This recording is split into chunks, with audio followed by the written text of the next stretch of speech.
She is, along with being a faculty member in Department of Commerce, she is nodal officer for BVO course, which is being run by our university. And actually, she is the mastermind behind this course. She proposed this course, was approved under NSQF, and now she is running this 3-year graduation course with the name BVO Handloom Viewers.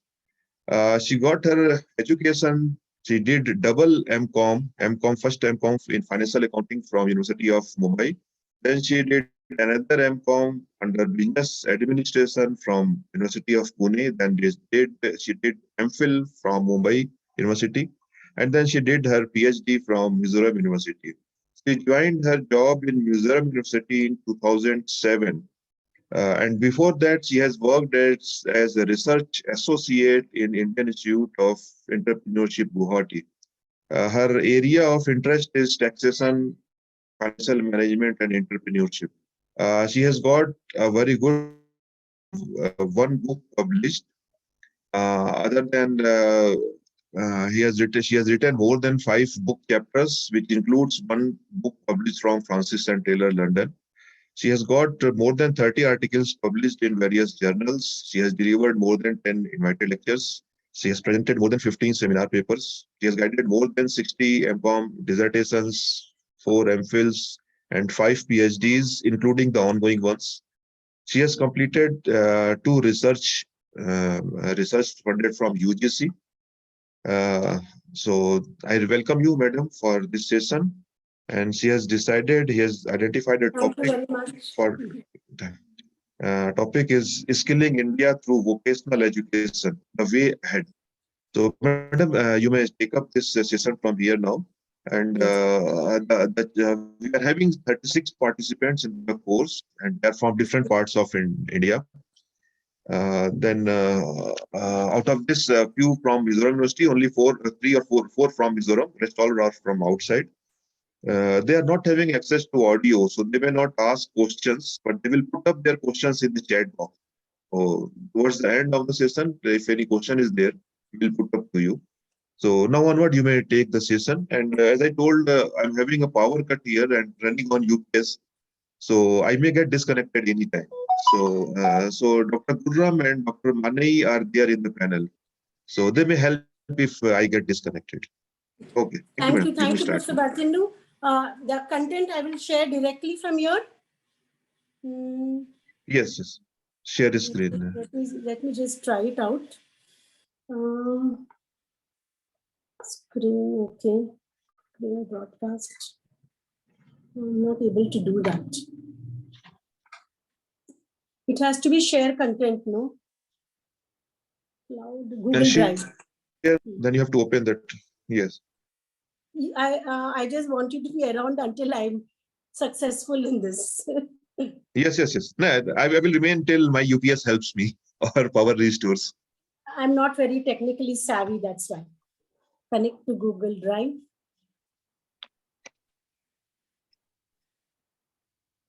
I have to sign up for it, Bhatindu? No, you are having on your desktop at PPT. No, I have it in Drive only.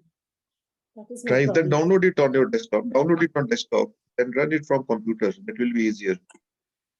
Okay, but this is an iPad. I think it should get downloaded, no? Yeah, that will be easier. Let me just have a look at it. Meanwhile, madam is downloading. Participants keep on putting your questions in either chat box or Q&A box so that the speaker may have, if you are having any queries, speaker may clear those things towards the end. It should be share and export, Bhatindu. Share, yes. Share and export. Share with as Google Slides. Yes. Google Slides, okay.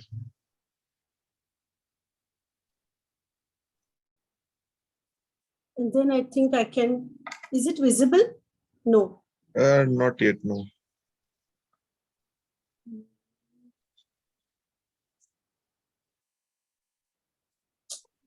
Where has it got saved? I don't know. I have sent one to Bhatindu to you. Okay. I'm not at all good at it. I'm very sorry. Let me see now. Dropbox is there. From Screen. Google Drive, you can download. No, in the iPad, I'm not able to do it. Oh, you are This in is an iPad. iPad. Okay. So I have sent it your email to Bhartendu. Is it be possible for you? Or But should I my send it? power, I'm not Mm. having that power. So anytime it will get disconnected. Otherwise, I could have displayed from here. From Google Drive, I can't. I can, but then it's saying you sign in. I have to sign in to Zoom. So sign in, then sign in. Connect. You're asking for password. My email address. Password for, you are signing in your Google Drive, I think, not Zoom. No, Google. they're writing Zoom solutions. Sign up, it's free. Okay, let me try. Then. Verification. Oh God.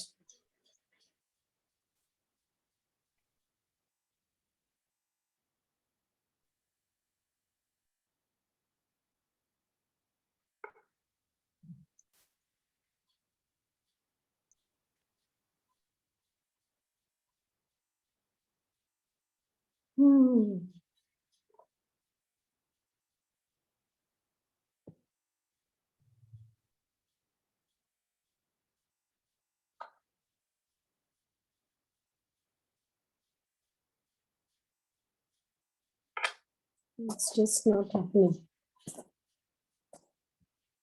Screen share only. No, it's asking for some password to button. It's not possible. But why is it asking for a password? I have not tried Google Drive. I usually go by desktop only. The things in hand is easier to handle. So for sharing a screen, I use laptop, but my laptop is out of this. Or you can download that email or anywhere you are having. No, I have it. I've sent it to you also. Or should I send it to Mani? They will. Yeah, that may. No, they cannot do actually. They are not having access to all those. I can download it. It's again going only to But Drive. Mani can do. Mani, are you there?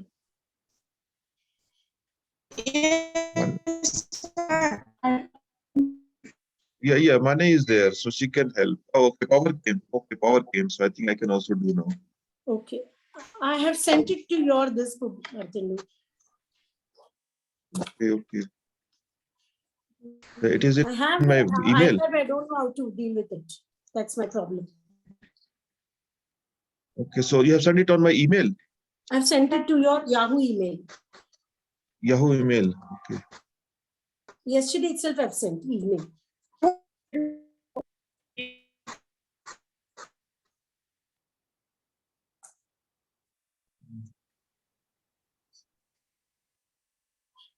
Just staying. Oh, it is a PDF file. PDF is also there. I have this and the other one also. No? PDF I could see. I could see a PDF file. So I will share that PDF file. Okay, fine. I don't know how good it will be, but I think that is good enough. No? Okay. And you will have to this one. You will have to go ahead, no? Yeah. You have to tell me to move. Okay. So a very good morning to all of you. I'm very grateful to the Department of Commerce and to Professor Bhartendu for giving me this opportunity to talk about the practical aspects of skilling India. Now, NEP, vocational education, skilling, it has all become a buzzword. But we as teachers actually played the most important role in getting India on the skilling track. So I'm not going to go into the details, data, secondary data, what is available. I'm directly going to look at how we as teachers can empower through education. And this empowerment can actually lead to the economic empowerment of India and what we call as Atmanirbhar Bharat. As Professor Bartendu has already told you, I have started this very unique course in the country and maybe the entire world, where the university, Mizoram University, is giving an opportunity to the students, the weaver students in the country, to equip themselves with a formal degree in weaving, which has never happened in the country till date. Okay. Yes, Pubarchan, to the next slide, please. This is just my introduction. He has already introduced. We'll go to the handloom sector. Now, when we start looking at our syllabus, we are trying to tinker with the syllabus. We don't know, actually, many of us, that we have been given the most important weapon by this MEP, the education policy, where we can be innovative, we can be creative, we can think out of the box and design courses which may actually help a number of sectors in the economy which are still underprivileged, which are still underdeveloped. And I would take the blame squarely on myself as a teacher, that we have not been able to structure, or we've not been able to formalize certain sectors of our economy by educating them. They do not have an option for formal education. So I will just take an example of the handloom sector. There is a lot of talk about the agricultural sector in the country. But to a great extent, handloom, nobody knows that along with the rich culture, the tradition, so on and so forth, the sector is equally important from the point of view of its size of employment. It is the second largest provider of employment in the country after agriculture. I've put the statistics there. And when you look at the Northeast, very interestingly, Northeast has the largest concentration of handlooms in the country in terms of the looms as well as in terms of the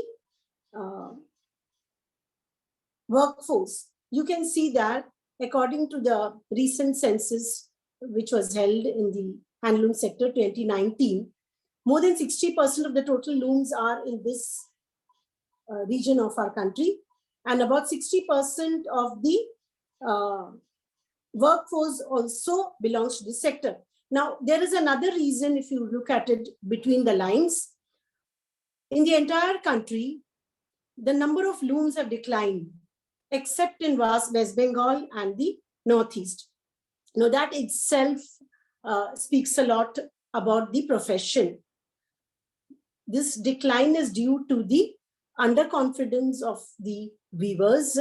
They do not want their children to pursue that profession. Now, I can see from the attendance list, I'm very happy that we have participants from Bengal, we have participants from Manipur, we have participants from Tamil Nadu, we have participants from Mizoram. Now, in a state like Tamil Nadu, silk weaving has been a tradition for we don't know how many centuries. But if you look at the latest statistics, the looms are declining. People are moving away from handloom weaving to other sectors. Same, you can talk about Varanasi. That is the hub of weaving. And even today, even in Pakistan, when marriages are organized, they shop for the Banarasi silk. It has become a brand name in the world. But actually, if you look at it, they are the most neglected lot after the farmers. If you look at the statistics, as I told you, Assam has the largest number of looms, Manipur, Tripura, Nagaland, Arunachal, and Mizoram. Yeah. The next.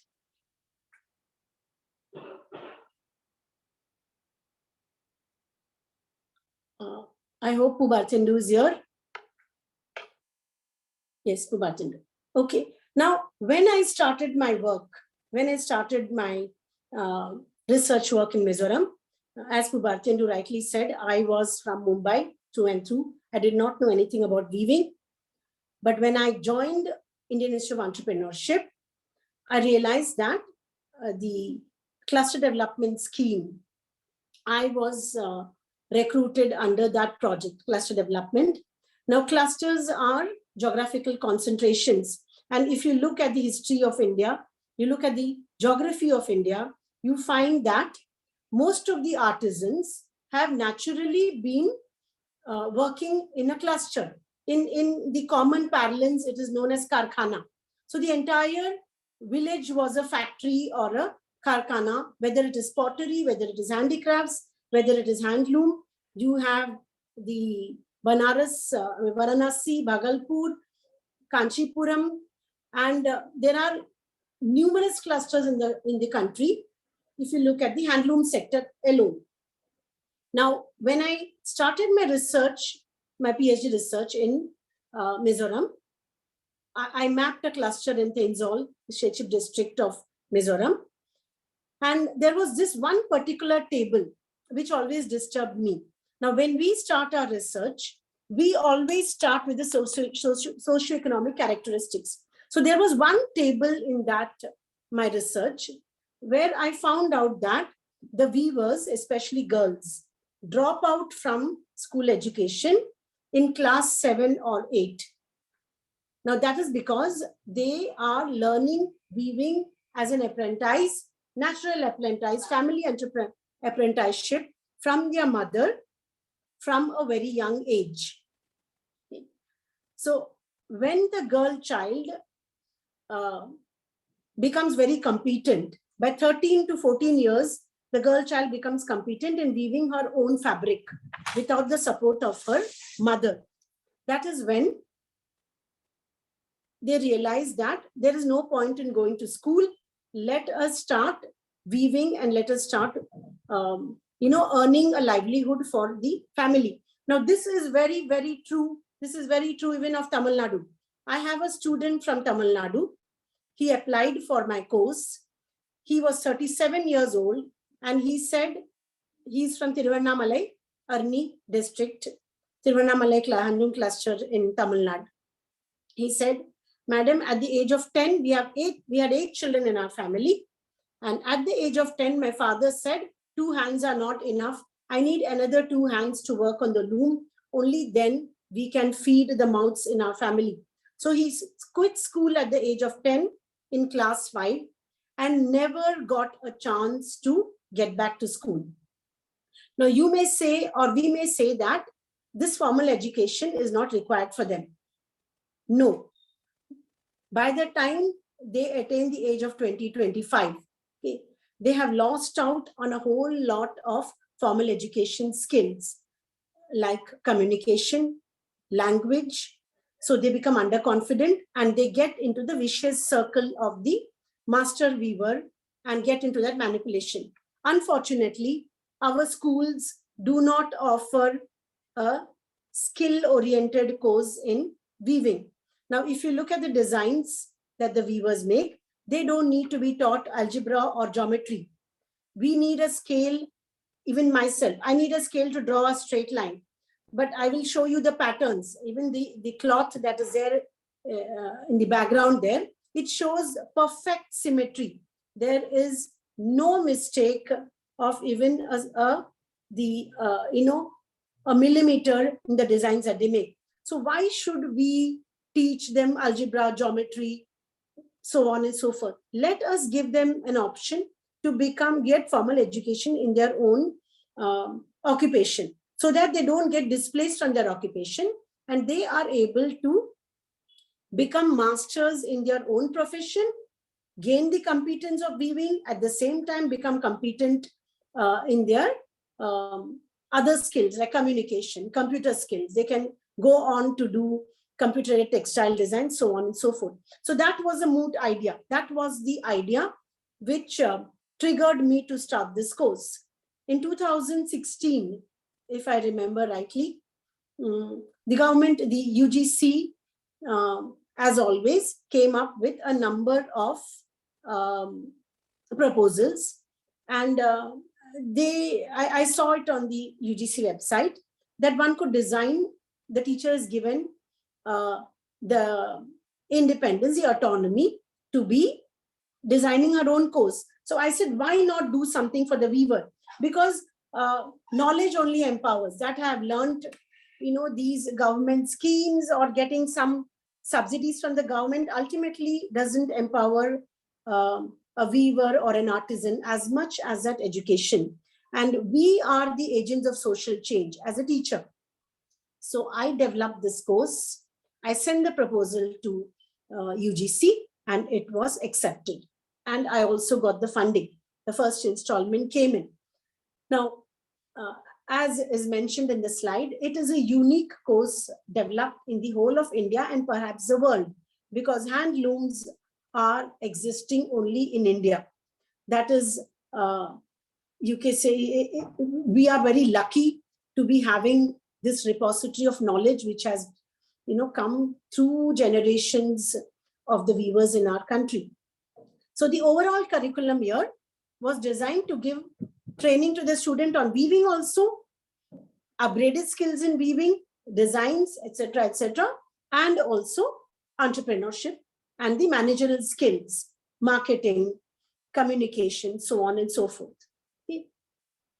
The next slide, please, Bhubatanu. So this vocational curriculum is a mix of the skill component as well as the general education component. So, and the breakup is 60-40. So 60% of the credits has to come from skill component and 40% will come from general education. So the general education part of it, I designed with the help of my colleagues in my department, and 60% of the credits, I have to align myself to the sector skill council. For us, it is the textile sector skill council. And this is NSQF based. It's a national skill qualification framework, which is internationally valid. So if a student gets a degree from my course, this particular course in Mizoram University, it is internationally valid. And this ABC that we're talking about now, exit options are always available. Because many a times I have seen it in practical experiences, the weaver doesn't want to be a graduate. Okay. So they exit after a certificate, they exit after a diploma. So the process is first 6 months, they get a certificate. If they complete that and get certified, the next 6 months, they will be awarded a diploma after successful completion of the exams. Thereafter, the second year, if they complete the second year of the BVoc, they will get an advanced diploma in weaving. And the final year, that is the third year, if it's completed, they will get a BVoc, a full-fledged degree, bachelor's in vocation in handloom weaving. Okay, and this is the first course of its kind in India, as I told you. It's a very unique course. Yes. Next slide, please. Okay, now see, I was talking to you about the apprenticeship. Okay. This is typically how they work. The daughter is always with the mother, and believe me, if you go and look at a weaver's household, it involves a lot of drudgery. It involves a lot of precision. Okay. Each of that thread has to be tied without any particular knot. Okay. And the child is always with the mother. So the basic apprenticeship is happening from the age of 5. Yes. The next slide. Actually, I put in more pictures so that you will understand better. Now, in this curriculum, the 40% of the syllabus, the Department of Commerce has designed. We have subjects on entrepreneurship, marketing, finance, computer literacy, communication. Many of them don't know themselves about the handloom sector. What are the schemes? Now, say, for example, each weaver is supposed to have a weaver identity card. It is a photo identity card which is distributed by the government of India. It comes from the central government. Okay? And my field data showed that these cards never reach the real weaver. It is the same case in Mizoram. You will find the same case in Tamil Nadu also. There is so much a lacuna in the system that the schemes never reach the beneficiary. And the beneficiaries themselves are not aware of these schemes. They are not aware that they are entitled to have a weaver identity card. Now remember, this weaver identity card is the only access to the schemes. So until you give the entitled weaver the weaver identity card, they can never access those schemes. So it's pointless. You keep on giving schemes, but structurally your system is not, I would say the system is corrupt, boldly as a teacher. Okay? Yes. So we need to educate them on that also. Now the pedagogy which I have developed, or the pedagogy that we are using in the handloom department, is completely different.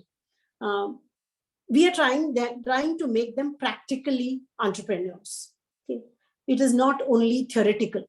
So during the COVID-19, the first phase itself, the first, the first lockdown, we had several lockdowns, but when it struck in the month of March, there were so many restrictions and the weavers suffered the most. There were a number of articles in the newspapers and the journals where people have spoken, they have written about what all the weavers, the miseries they had to face due to the COVID-19 pandemic. Here also in Mizoram, the weavers in Tenzol were going through a very difficult time, okay? Because the puans could not be transported, the puans could not be sold, and there was absolutely no income opportunity. So we decided that we will start a project, and in this project will also teach them to be entrepreneurs practically. So the department facilitated the supply of cotton yarn from the National Handloom Development Corporation, the branch in Aizawl. It was procured, pure cotton was procured from Guwahati, and we transported it to Tenzol. Tenzol is where the weavers were. They were in lockdown, there was no mobility, remember. None of us could even move out of our houses. The fabric, or the puans, pure cotton puans, were woven in Tenzol. Fortunately, we have 3 students in my in the first batch of BVOC who have done their vocational training, class 11 and 12, from a government school in Mizoram, Government Mamui High School, in apparel and garment designing. So they were very good at stitching. Okay? And because it's a face mask, we were very, very particular about the quality, because it's a medical product. You need it to be protected from the virus. So the testing of the GSM, what is the gap between the thread, was found out from the Textile Ministry in Mizoram. We made the changes and the weaving commenced in Tenzol. After it was, the fabrics were produced on the loom, they were transported back to Aizawl, and the students in Aizawl started stitching the masks. And let me tell you that even Professor Bartendu, the mask that he wears usually, the face mask, is the one that he bought from us. Yes, to Bartendu, next one. Okay. So we practically did the pricing and the promotion strategies. I'll tell you how we did it. There was no way to sell it physically, so we went for digital initiatives, advertised through social media, through our Mizoram University Instagram, Facebook, and WhatsApp was also used. They also registered themselves in the GEM, that is, as government employees, all of us know that now government institutions can only procure their materials or even their services from the government e-marketplace. So the department enabled them, facilitated them to register in the GEM. Now, it so happened that usually the fabric after being woven would be transported by Tata Sumos from Tenzol to Mizoram. But at one point of time, transport also became an issue. So what we did is we used India Speed Post. In a day, the products would reach them They would again transport it back. And then all the orders, we got orders from all over the country, from Sikkim to Kanyakumari, from Mumbai to Aizawl. So the length and breadth of the country, we got orders. It was sold again by speed post. And you won't imagine, we bought the yarn for only rupees 7,500. That was the cost of the yarn, because it was given as a subsidized rate by the government of India, Ministry of Textiles. And they made a turnover of 1,50,000. Okay. So you can imagine the rate of return as commerce teachers, as teachers of management and economics, because the main cost involved in the handloom product is actually the skill, the labor. And this is where the labor gets squeezed in the sector. Okay. The weaver does not get what he should be getting, his right. Profits are eaten away by the master weavers and so on. So we made 1,50,000 from that venture. Now that was a pedagogy. That really spurred them to start their own business. Now these are the masks. You can look at the masks, different types, colors, the creativity. And we wanted it to be 100% handloom. So even the, we avoided even the elastic that would hurt the ear. That was also made of handloom. You can see it very carefully there. Yes, the next slide, please, Puvartandu. Now, this is a process of weaving. Okay. The yarn, if you look at the left-hand side top picture first, every thread is actually wound into the bobbins, which is there in the background. Okay. And that thread gets mounted into the warping drum. You can look at that drum. It is known as the warping drum. In Mizo, it is known as the banna, puan banna. After mounting it, you can look at the picture down. It is wound into the beam. This is known as the beam. And then ultimately it gets into the loom. The picture on the last, on the right-hand side, bottom most, shows the fabric on the loom being woven. Now, this was a marketing strategy. We developed a marketing strategy, and this was posted everywhere in the social media. You can look at it yourself. Okay. All of them are my students and not models. All of them are the students who actually participated in this entire activity. And this was widely circulated in the social media. Yes. Now, this is just a typical weaver's household in Mizoram. I just wanted to show pictures more because pictures speak 1,000 words. The next one, please. See, this is how we marketed it. We made a small tag on those masks. These are masks which are exhibited in some shops in the city. In Mizoram, people are not very particular and not that money-minded. So they allowed us to exhibit these masks in some of the boutiques in the handloom boutiques, as well as the other boutiques in even the retail shops in Aizawl. That's how we did it. Okay. So 100% pure cotton handloom. Price was given, skin friendly, made in India, and this was it. Yes. The next one, Puvartandu. Now, as an outcome of this project, the students were so enthusiastic. They realized that they can do business on their own, and the department facilitated them, the first batch of students. There were 13 of them who formed the first producers company in the state of Mizoram. And the name of that company, as you can see it, I don't know whether it's clear, Natlang Handloom Producer Company Limited. It's a limited company. Okay.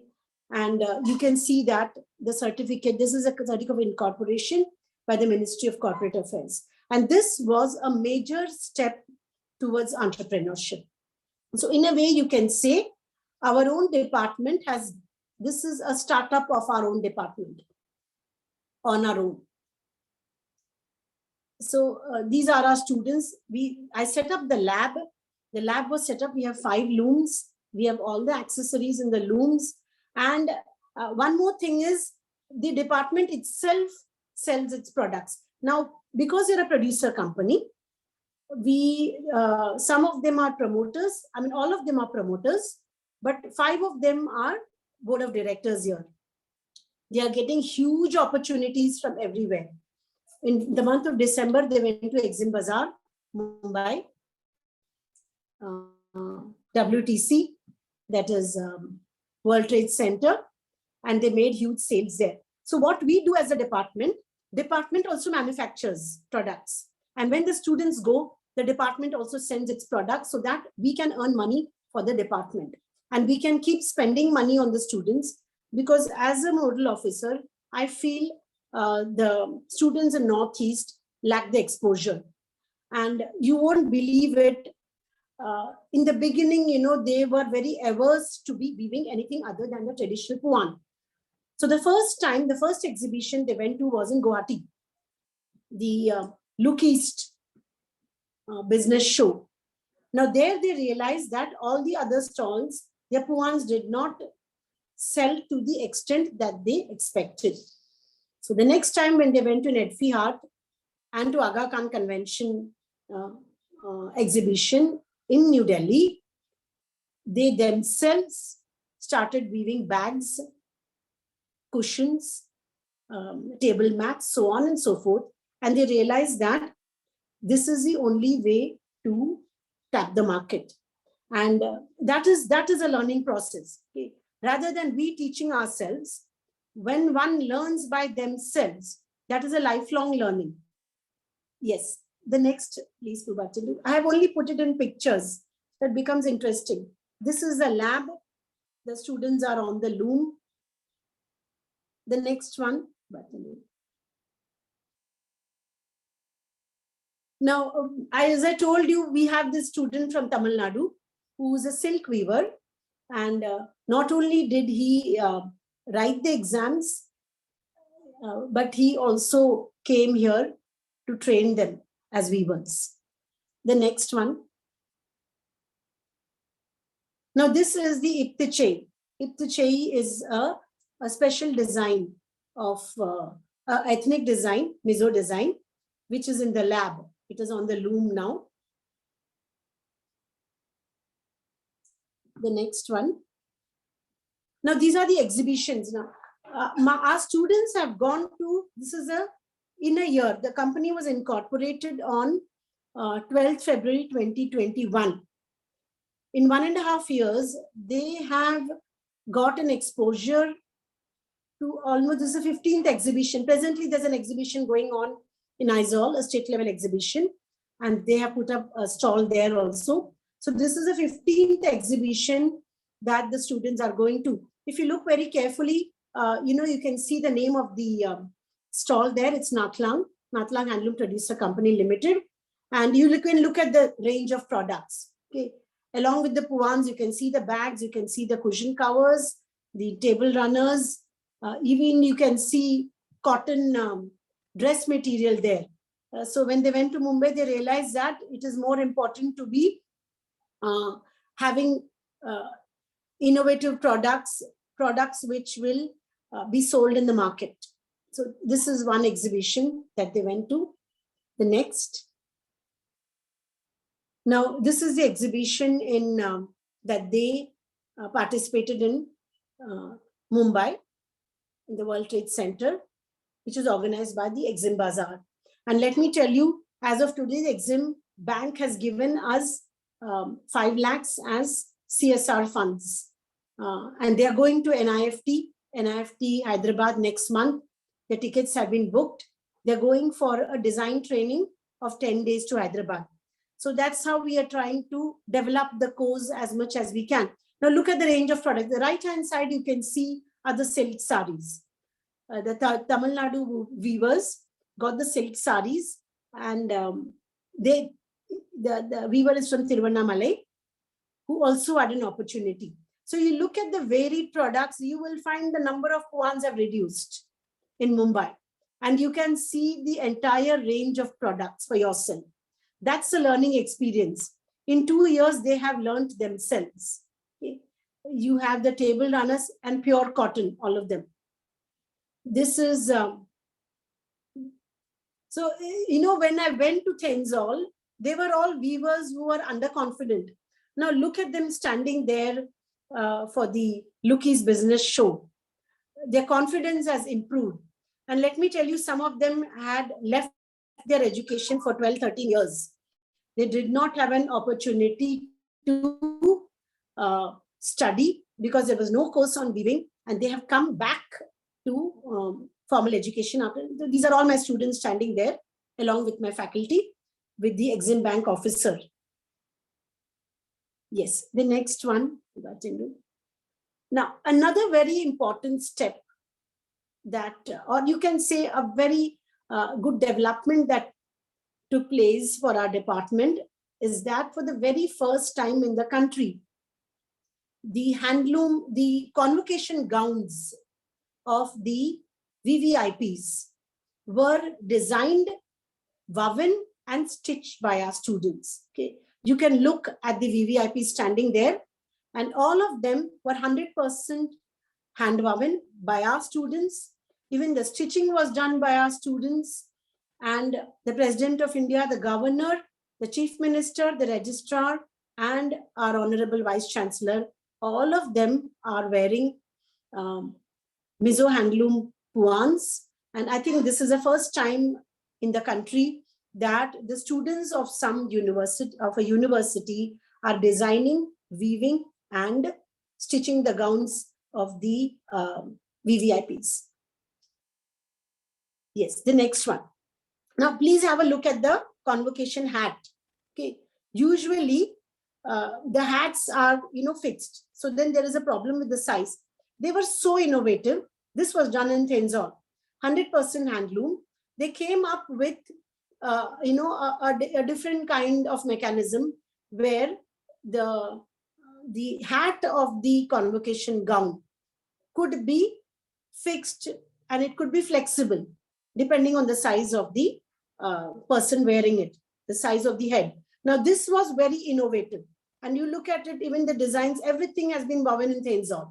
Even the stitching was done in Tenzol. And this is the ingenuity of a weaver. The creativity that they have, we cannot teach it in the classroom. Okay? And we are expecting a huge order from Mizoram University very soon, because we have initially, we have woven 7 gowns. We have around 1,000 gowns, and we are looking forward to Mizoram University giving my students this order.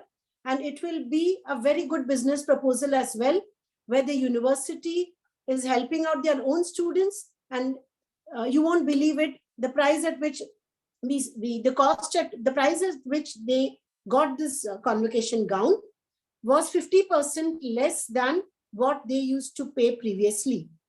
Not only that, previously these gowns were rented, but these are permanent now, belongings of Mizoram University, and they got it at 50% price. This was another business proposal which we were successful at. This is just to show you the colorful gowns. The next one. This is the first batch who are now in the 4th semester. My students, along with me, my faculty, Ms. Meena Lalindiki Silo, and the demonstrator, weaving demonstrator. Yes. Okay. So I would like to have more questions. So what I want to sum up is, that we have to come up with creative courses. You have to look at what does your region require. Do you have handloom clusters there? Do you have handicraft clusters there? Do you have textile power looms there? Do you have some other industry there? How can we cater to these industries? And how can we develop knowledge among the people there and make them actually skilled? Now, I didn't go into the ratios, etc. So if you look at there's a lot of talk about the GER and all that, gross enrollment ratio. And very recently, I read somewhere that education is a main pillar for this Atmanirbhar Bharat. And you may have the best of the defense equipments in your country, but if you want to really protect your nation, it has to be only through economic empowerment, which ultimately will depend on the educational, on the education sector, be it primary, be it secondary, higher secondary, and eventually it is the undergraduates and the postgraduates. So instead of creating armies of unemployed masses, we have to be creating employment or create people, as they usually say, we should not be allowing employment seekers. We should be educating people to become employment providers in the economy. So there are immense opportunities for us to create our own courses. And it is up to us how we can take this country forward. That's why I've said the way ahead. The way ahead is completely in our hands as teachers. So I would implore all of you to take this NEP as a golden opportunity to make our students more empowered. And I would like to I would like to answer questions, because mine is just a case study. So I would be very happy to answer questions. Thank you very much. Thank you very much. Madam, so far no questions came from any of the participants. They may be putting up probably. Meanwhile, tell about this course. It is approved for a certain period of time, or it will get extension or something? That we are waiting for Bhartindu, but the draft BVO guidelines have already come. So the government of India is looking at it very positively. They want to give a thrust to this vocational courses, BVO courses. We are having it in our mainstream MCOM courses also, RPG courses, but they want to be giving a lot of importance. So I just hopefully I'm waiting for the funds now. As of now, it's suspended. We don't have money to proceed, but I have certified 3 batches with certificate. One batch is going to undergo the exams on the 16th, level 5. Level 6 will be over. So one batch will definitely get their degree. But we are just waiting. You know how the government of India is. Still no more questions. So participants, please put up your questions. Please, I kept this short so that I can answer more questions, because this is a very, very contemporary topic. How we can link this to the NEP. So is it necessary for being a student of this course to be a weaver, or it is open for anyone? It is desirable. It is desirable. Even if they are not weavers, we teach them the basics of weaving. But the only issue is after the level 4, it becomes very advanced. So we will not be able to give them more than level 4, maximum level 5, a diploma. Then it becomes more specialized and more advanced. Like the students who are going now for the NIFT training, National Institute of Fashion Technology, the director has said, please send only weavers, because the others will not be able to cope up with the syllabus, which will be, very much specialized weaving.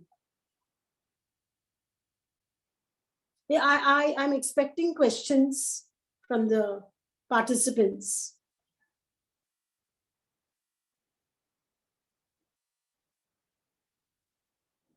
Dear participants, any question? Yes, one question you can see, madam, in chat box from Dr. Sanjay Sinha. Should I read? Okay, I'm reading. What is the name? Dr. Sanjay Sinha. Okay. Actually, sir, we have a huge market. We have a huge market in our own country. We are 1.5 billion. And to a great extent, it is a myth to say that there's no market. Market is available. We have to tap it. And as I told you, you have to be innovative in your thinking, in your strategies, marketing strategies. So the moment, say, for example, convocation in gown is one. So that is an opportunity which was thrown to us. We grabbed it. Again, COVID was taken as an opportunity by our students.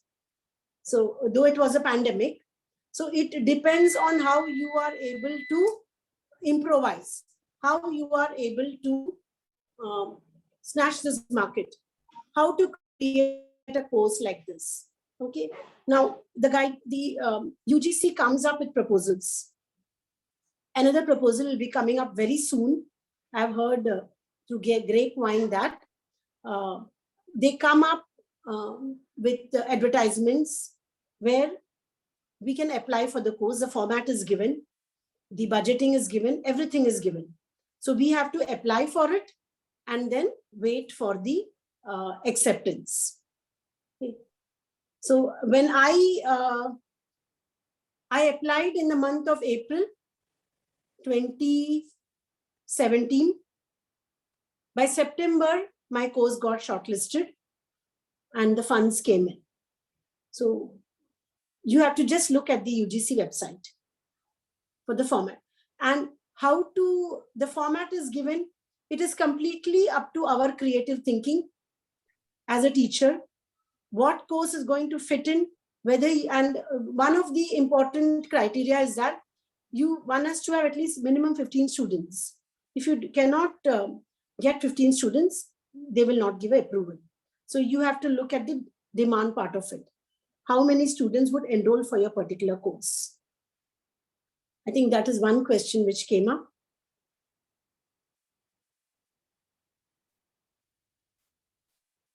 Anybody else?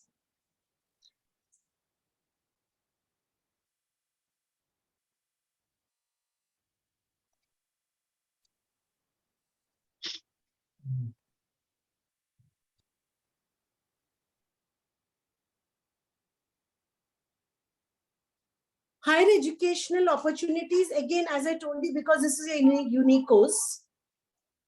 So if I'm successful with the BVOC, I myself will start a master's course in MVOC. So I'm waiting for 2 batches to graduate. And if they are interested in, I will go in for an MVOC. So again, I will have to structure it along with my colleagues in the Department of Commerce. And if possible, opportunities are immense. As I told you, the government, the Ministry of Education is allowing you to go up to level 10. Okay. So let me explain that. Level 4 is a diploma course, the first 6 months. Level 5 becomes, certificate, then the diploma, level 5. Then level 6 is advanced diploma. Level 7 is a graduation. Level 8 will be a master's first year. Level 9 is master's second year. And level 10 will be a PhD. So God willing, with all your best wishes, I hope I can take it further. In fact, my dream is to make this as a center of excellence, a global center for excellence, if I'm given the support by the university. So, I want weavers from Bangladesh, Myanmar also to come in. If we go back to history, okay, the Dakai muslin. The Dakai muslin was a specialty of Indian handloom, which we have lost during partition. All the karigar or the artisans are back there in Bangladesh. The looms remain there. So a substantial part of our knowledge also we have lost with the partition of the country. So that is my long range. It's, too ambitious, I can say, extremely ambitious. But I would like to make this a center of excellence where, we have universities abroad, University, Harvard or Stanford or Cambridge, you name it. They have schools of fine arts, music, so on and so forth. Weaving is our strong point. Okay.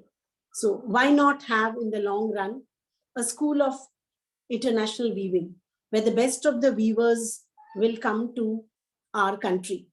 So it's immense. As they say, you can say we are entrepreneurs in the system. We get our salary, we can think big, sky is the limit, so it can go to any extent. I think I've answered that question. So no more question now. Okay, another thing is for the opportunities in higher education. See, when we talk about multiple exits and multiple entry, at the same time, we talk about ABC, academic banking of credits. Now, a person after level 4 can always go to some other course. He can carry forward or she can carry forward this credit and go to some other allied course. For example, apparel. You are a good weaver now. You can jump into another course. Even if you don't have a course in weaving at the master's level, they can bank these credits and go for a postgraduate degree, not only in India, abroad. As I told you, NSQF is internationally aligned. So one can go abroad with a weaving degree from Mizoram University. It will be accepted and they can go for a master's. So no holds barred.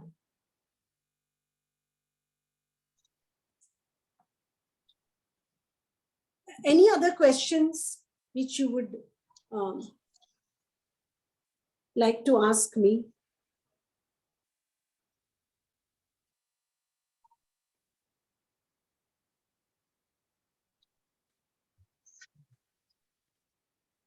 No questions are coming. So in that case, better we close the session. So thank you, madam, for giving us a good information about a new course, new kind of course which our university is running, and the success story about this. Thanks for your nice presentation. Thank you for sparing your time, madam. Thank you, Prabhatan.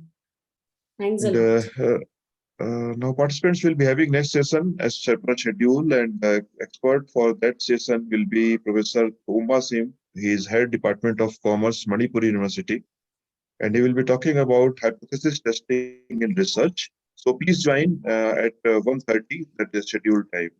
Better join 5 minutes before so that we can start early. Thank you all for joining. Thank you, Prabhatan. Thank you all the participants. Thank you. So participants will meet again at 1:30. So thanks.